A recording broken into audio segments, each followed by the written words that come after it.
ばんは。 K-POP ワールドニュースロボプルです。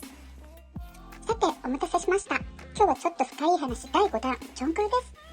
す。末っ子の可愛さで許される結構意地悪なモノマネもツッコミセンスも絶妙なボケも揃って、いつもみんなを笑わせてくれるクック。控えめな性格から普段自分を語る機会はあまりありませんが、これまで静かに吐露してくれた貴重な言葉や他の人によって語られた言葉をたくさん集めてみました。普段何か言いたそうな時も目上の人に発言チャンスを譲っている姿をよく見かけるだけに、とても興味深いことばかりです。早速見てみましょう。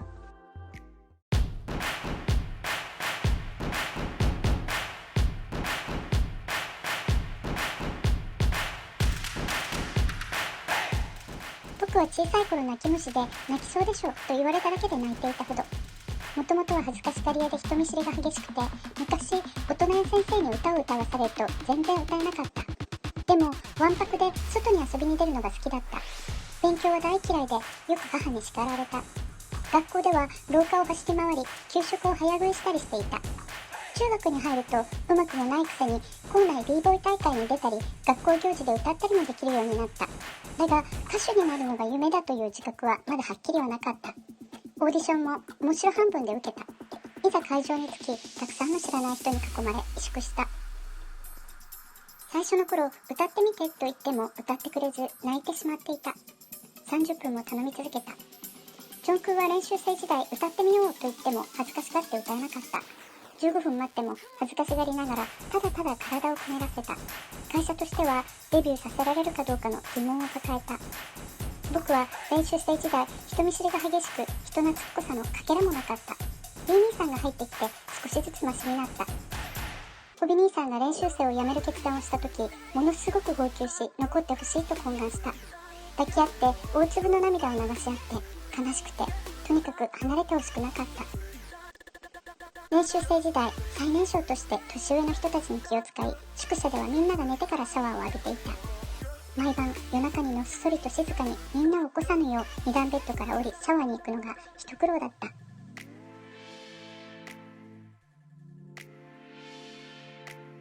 デビュー直後でファンからもらえるものが希少だった時代、自分がもらったフルーツバスケットを自分より先にみんなが食べてなくなろうとしているのを見て、ここにあったバナナは誰が食べたんですか？僕がもらったんだからもういい加減にしてくださいよと怒りをあらわにした。ちょうどバナナを口にしていたホビ兄さんはそれに怒って口からバナナを吐き出して僕に投げつけてきた。そんな喧嘩をしたこともある。昔は独占欲が強く、自分のものは自分のもの、人のものも自分のもの、全部僕のものというくらい自己中心的だった。そのせいでよく喧嘩になり、みんなに怒られた。デビュー当時、僕たちのグループへの世間の風当たりは強かった。デビューはできたものの、たくさんの優秀な歌手を見て自分の小ささを実感した。自分がやっていけるのか不安になり、自信を喪失した。グループのメインボーカルとしてデビューしたが、他のグループのメインボーカルはみんな歌手として優秀で、さらにダンスもうまく美形だしかっこよかった。僕は一体何なんだ、これでメインボーカルと言っていいのかと思った。上達せねばと思ったが、それには結局自分自身の頑張りしかないことも分かっていた。その時からボーカル練習という概念を捨て、移動中もシャワーの時もとにかく毎日24時間の中で1分でも可能な限りの時間を歌うことに費やした。最初はパフォーマンスの何もかもがぎこちなかったが、しばらくしてジェスチャーは少し良くなったな。でもダンスはまだオーソドックスすぎると思い、またしばらくしたらダンスは良くなったし、ジェスチャーも悪くないのに表情が不自然だな。またしばらくすると表情はいいけどインパクトがないという風にだんだん変わっていった。そして行動や考え、夢、目標、大切なこと、やりたいことなどの次元でも次第に変わっていった。ジョンクーは13歳という自分を理解することさえできていない幼い時にこの道を始めた。物事が分からず苦戦する様子や不安と戦う様子を見るとかわいそうだと心が痛んだ。だがある時からそれを克服し、自分のやっていることをしっかり理解し大人になってきた。幼かった頃には気づいていなかったが、彼は元から寛容な人間だったんだと思う。ジョンクーは僕らの中で一番物分かりがいい。いい時も悪い時も何でもためらいなくこの人たちに打ち明けてきた。本当に素晴らしい人たちだ。13歳で学校に行くことより仕事を優先する人生を選んだので、僕の精神年齢は13歳から成長しないのではないかと不安に思った。それで僕は他の6人を見て学ぶことを始めた。この6人は僕にとって巨大な影響になった。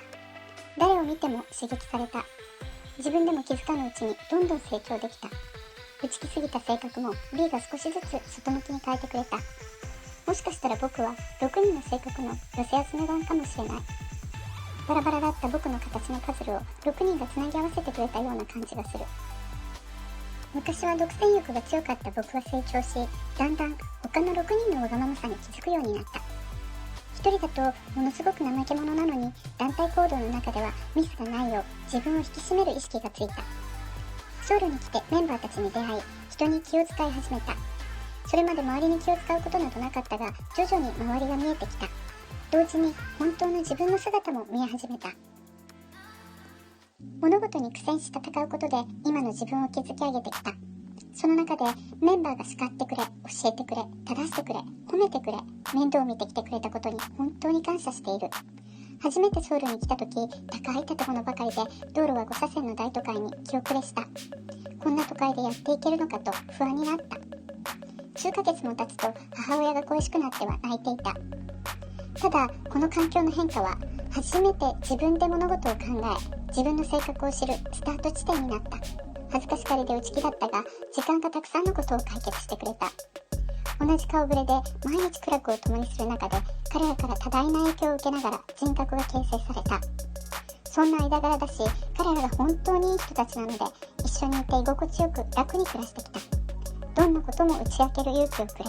人に愛されるいい大人になるよう導いてくれた。こんなにも素晴らしくいい人たち6人に出会えたことは本当に神の恵みとしか思えない。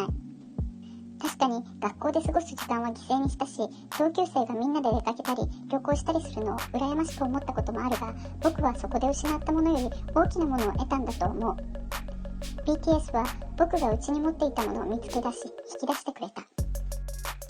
数ある僕らの曲の中でもユーフォリアには特別な愛情がある。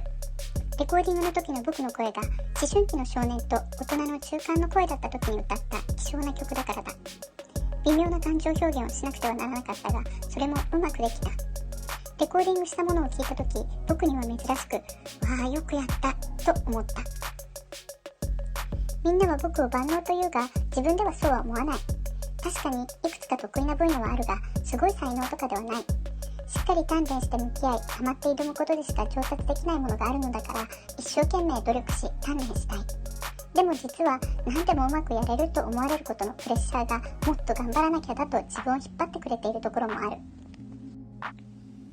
僕は広くいろいろな音楽を聴いては真似をしながら他のアーティストの歌い方を勉強する。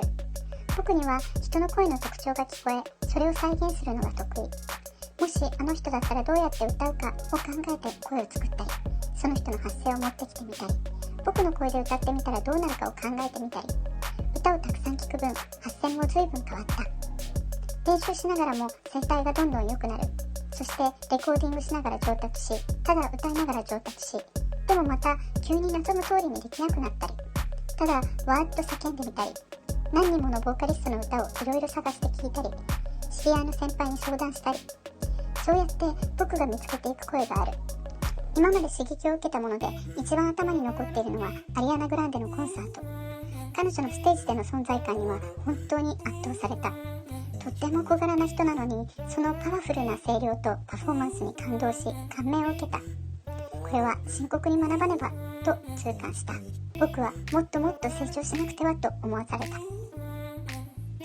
このグループに入っていろいろ乗り越えて涙を流すことは減ったが、去年感情がこみ上げてメンバーの前ですごく泣いたことがあった。僕はもともとシャイで思っていることを伝えるのが苦手。でもあの時は自分の胸の内を全て伝えることができて、チームの結束が強まった。自分でこれは僕には無理かもと限界を決めてしまうと、うまくできるかもしれないこともできなくなる。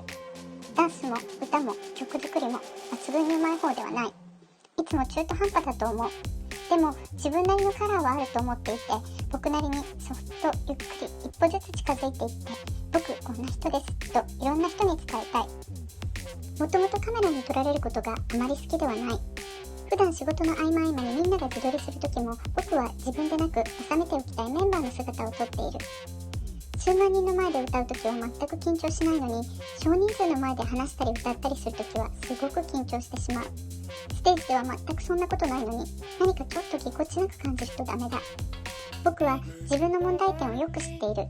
でもその問題にただ解決策を探すより、経験を通して一つずつ学び取ることを大切にしている。周りの環境のおかげで今の自分に成長し、変化し、性格も和らいだ。苦手だと思っていたことも経験を通して克服してきた。ジョンクは全てが完璧で、あんな人が生まれてくるものなんだと感心する。歌もステージもうまい。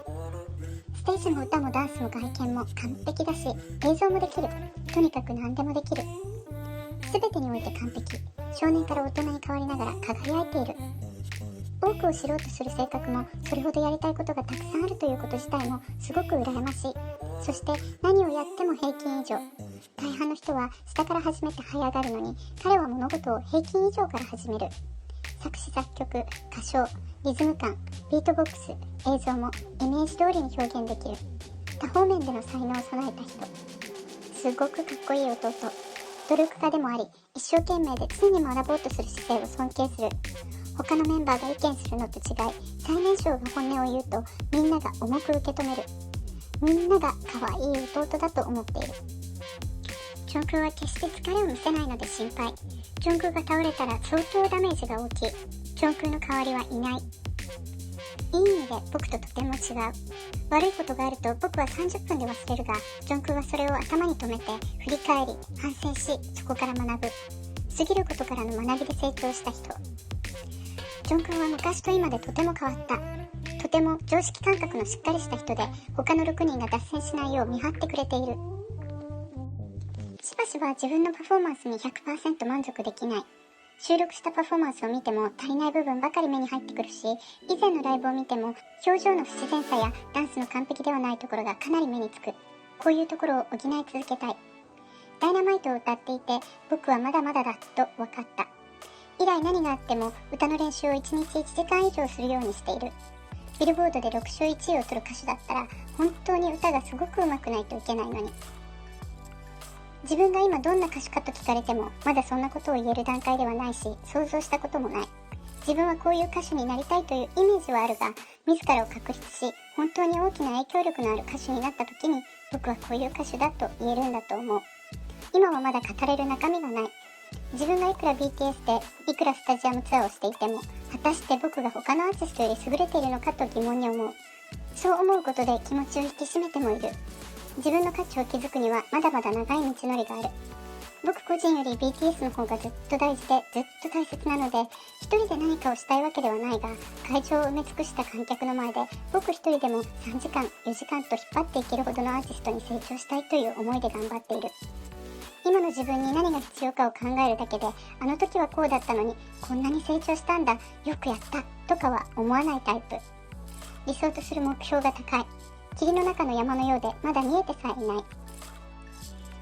魂のこもった秀逸なテノールの歌唱力と傑出したダンス能力など多彩に恵まれた生まれながらのポップスター。 BTS の多くの主要曲で鍵となる役割を担い、十二分に頼もしさを発揮している。夢でしか聞かないような声。この声には思い出を頭に蘇らせ、ロマンチックな気分に浸らせる特別な力がある。心に突き刺さる声。低音中音高音ともに優れ、熟した旬の果実の甘さがあるのに熟していないリンゴの爽やかさも感じる声。彼はどんな曲からも濃厚な音色を引き出し繊細に歌い上げる。共にセクシーな吸う息と吐く息で物悲しさを感じさせてくれる。プロデューサーとして外部のいろいろな人たちと仕事をするが、多くのミュージシャンがジョンクーのことをアーティストの中で最も才能に恵まれた逸材だという。僕もここまでの逸材は他に例を見たことがない。人の声の真似をするのが得意であると同時に、絵は YouTube で他の人が描くのを見て学んでいる。僕は他の人を真似て習得するのがちょっと得意なようだ。僕は習い事はあまり得意ではないが、好きなことをするのを楽しむうちにいろいろな人から物事を学んでいる。歌、英語、運動もそれ。僕らは偽りなく本当に自分たちの言いたいことを発信しているので自然体でいられる。ファンには本当のチョン・ジョングクの姿を見せたい。のんきですごくストレートで、特に大したことない人間そのままを、人にどう思われるかを気にせず我が道を行くタイプで、ふざけるのが好きで精一杯人生を楽しみたい、そんな人間。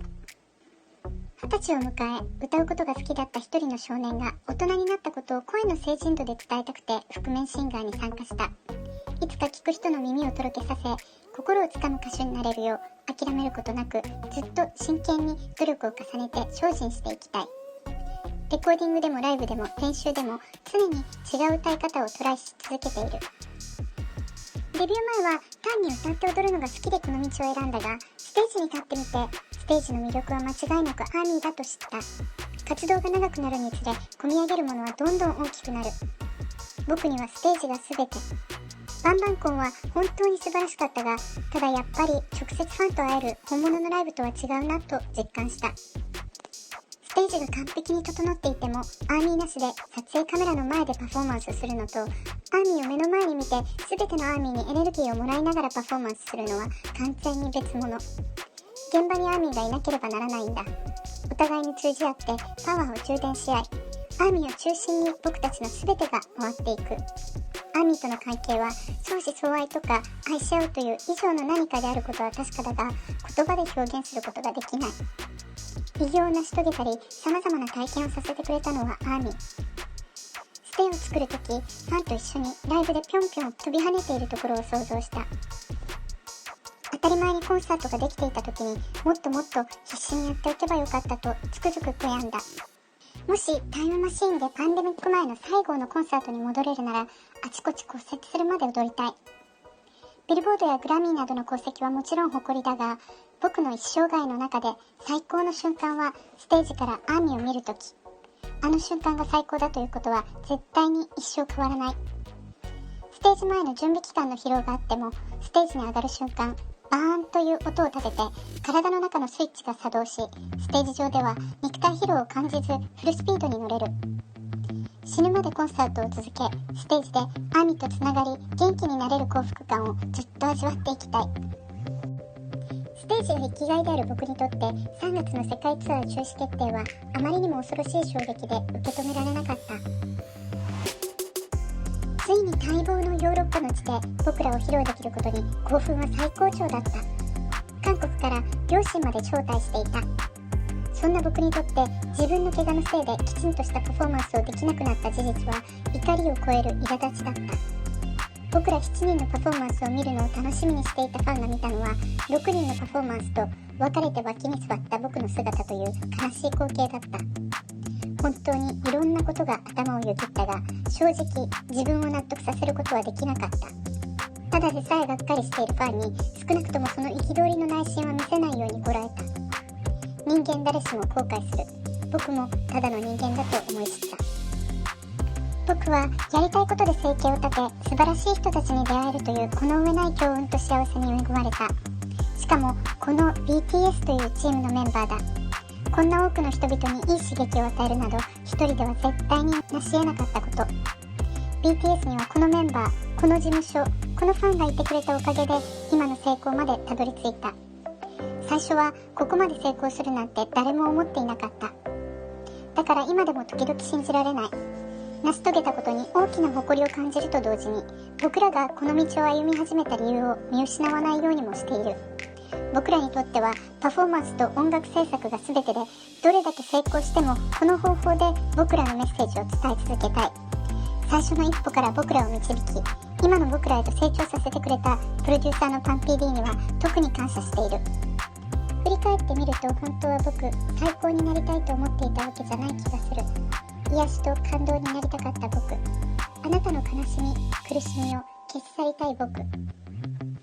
いろいろな国の人たちと触れ学んだことはたくさんあるし、学び続けている。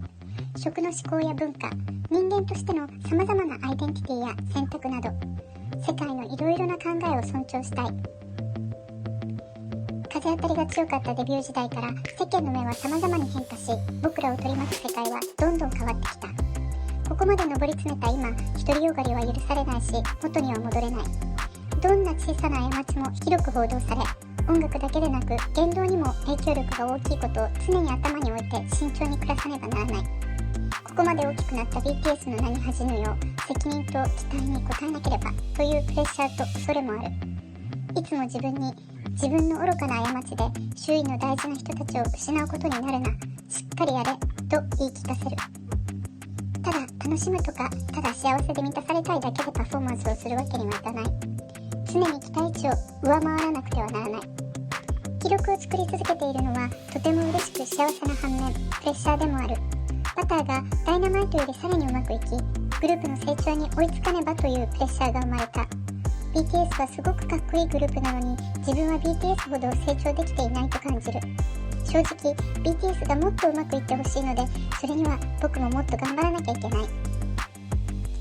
ツアーがなくても向上し続けなければと思い、新しい挑戦なども始め、自分を忙しくさせた。自分の気持ちや考えの整理をする時間も持て、人として成長できた気がする。メンバー同士の関係が僕ら最大の強み。そして僕らが語っている偽りのないメッセージに反映されているグループの透明性。ただ個人はもちろん、グループとしても僕らはいつも完璧ではなく未完成であり続ける。どんなに努力しても改善の余地はいつもあると僕らは長年かけて学んだから。メンバーから学ぶことがたるんだり間違った道にそれぬよう助けてくれる。メンバーは決して現状に甘んじず、いつも改善と前進をするよう教えてくれた。もちろんアミーも僕にたくさんのことを与えてくれたが、メンバーと一緒にステージに立ち、レコーディングや撮影をし、食事をし、語り、そんなシンプルなことが今の僕を形作った。この6人は10年、20年、30年とこれからも前進する上で僕にとてつもなく大きな影響であり続ける。7人が一緒に走っていると1人ずつ疲れてペースが落ちていく。でも誰かが疲れた時には誰かが引っ張ってあげられる。そして一緒に走っている人が多くなれば多くなるほど引っ張る人が増える。僕たちを応援してくれるアーミーが増えていって、アーミーも僕たちを引っ張ってくれる。苦手なところも頑張ろうと思わせてくれるみんなにいつもとても感謝している。2017年から18年にかけて危機に面した時、ジョンクが殻を閉じて僕らに話をしてくれなくなって、気持ちをなんとか打ち明けてほしかったが、結局それを全員の話し合いの場に持ち込むことになってしまったことを今も申し訳なかったと思っている。ごめん。僕もそうだ。申し訳なかった。年の初めに愛してるの長いメッセージをビーとジョンクに送りました。危機を迎えた時、結局一緒にいたいと決断してくれてありがとう。解散のことを考えると一人じゃ何もできないという考えにたどり着く。僕も一人の人間だからもう全てやめてしまいたいと思った時があった。でもそれを考え直させ前に進ませてくれたのは、僕を愛してくれる人たちがくれた励ましの言葉、声援、愛情、信頼だった。僕らはパンデミックの直前にたくさんの計画を完成させていた。だがそれは全て見事に崩れた。どうすればいいかわからなくなり、喪失感のどん底で苦しんだ僕を救ってくれたのはファンとメンバーだった。幸せは喜怒哀楽、怒ったり悲しんだりすることがあってこそ幸せが感じられる気がする。いつか将来、過去のいろいろな時間を笑える時が来ると思う。様々なことが畳みかけるように進む中で、この先がどうなるかは誰にもわからない。でも精一杯に努力していればその先があると信じ、ただ一生懸命に頑張っている。辛いことが目の前にあるとき、それを落ち着いて受け止めるのが僕の頭をリラックスさせる方法。受け止めた後に、じゃあ自分に何ができるかと考える。ジョンクーがオファーをもらっていた大手プロダクション6社を全て断って僕らを選んでくれたことは、僕らの運命を変えた神がかった出来事だった。RM 兄さんを見て、こんなかっこよくて才能のある人のもとに行きたいと思ったあの時は、運命が僕を RM 兄さんに引き合わせてくれた瞬間だと信じている。僕ら7人、運命の巡り合わせだと思う。ジョン君にはいつも幸せなことばかりが起きますように。ありのままの君を愛している。君の幼い頃から変わらないところが愛おしい。君を愛していると僕は心の底から幸せだと感じられる。君の情熱にはいつも見習わねばと刺激される。君を信じている。愛してるよ。悲しみや辛さを隠したり一人で傷ついたりしないでくれ。全てを話さなくてもいいけど気持ちは教えてくれ。こんな素晴らしく可愛い弟に僕らが救いの手を出さないはずがないだろう。愛情をたっぷり受けてる末っ子よ。ずっとそのままでいてくれ。ずっと長く長く一緒に幸せな人生を共有していこう。みんなをいつも笑わせてくれる可愛くてたまらない存在。いつもいろいろやってくれてありがとう。そして僕と精神年齢が一緒でいてくれてありがとう。チームの中で先生の役割だったりパワーの源だったり、いつもありがとう。僕の大きな心にいつでも飛び込んでおいで。でも僕のいない間に勝手に僕のベッドに上がって自撮りを送ってくるのはやめてくれ。やっぱりやっていいよ。実はあれ結構好きなんだ。愛してるよ。メンバーと毎日一緒にいると意識が薄れがちだが、たまにメンバーが作った曲や話していることなどから、あ、そうだった、この人はこういう人だったし、あの時からまた変わったんだと感じる時がある。一緒に住んでいる時はあまり感じられなかったのに、長い間会えなかったりすると会いたくなったり涙が出たりする本物の家族。デビュー当初僕は黄金と呼ばれたが、時が過ぎ周りをよく見ると僕の周りの全てが黄金になっていた。この貴重な黄金の光をずっと失いたくない。昔は音楽ランキング番組で1位になって大きな会場でコンサートをするのが目標だったが、今はランキングは僕らの主なモチベーションではなくなった。今はやりたいことをやって楽しんでいる。僕らの音楽で人の心の金銭に触れ、僕らの音楽や行動で力を与えたいのが本当に正直な本音。これからもっと成長できるかもしれないし、これから落ちていくのかもしれないけど、僕らの喜びの元は変わらない。僕は結果はほとんど気にしていない。大切な人に誕生日プレゼントをあげるとき、お返しを期待することなどなく、喜んでくれる顔が嬉しく、あげる行為自体が自分にとっても楽しい、そんな感覚。僕は将来について一日に何度かは考えるようにしている。僕たちの歌のタイトルみたいだが、人生は続く。人生というランニングマシンは回り続けていて、僕らはその上にいる。止まったらダメだと思っている。じっくり考え、仕事にしろ趣味にしろ、いろんな機能を上達させ、今よりもっとたくさんのことをもっと高いレベルでできるように止まらず走っていたい。将来もずっと音楽を続けたい。本当に遠い将来になるだろうが、音楽で必ず証明してみせたい。これから先に望むことは、これからもみんなで歩いていくこと。誰一人欠けることなく、同じステージに立ってライブを続けていくことだけが僕の願い。メンバーとは末永く一緒にいたい。これからもずっと僕は死ぬまで歌っていたい。いかがでしたか？謙虚で口数が少ない人ですが、これからは黙っている姿を見るときも、先輩特許の甘い微笑みを見るときも、こんな深い考えが裏にある人なんだなと思いながら、グクの魅力をさらに楽しめるのではないでしょうか。これからもずっと誰一人欠けることなく同じステージでやっていくという夢が絶対に叶うことを祈りながら、今日はこの辺で。次回第6弾をお楽しみに。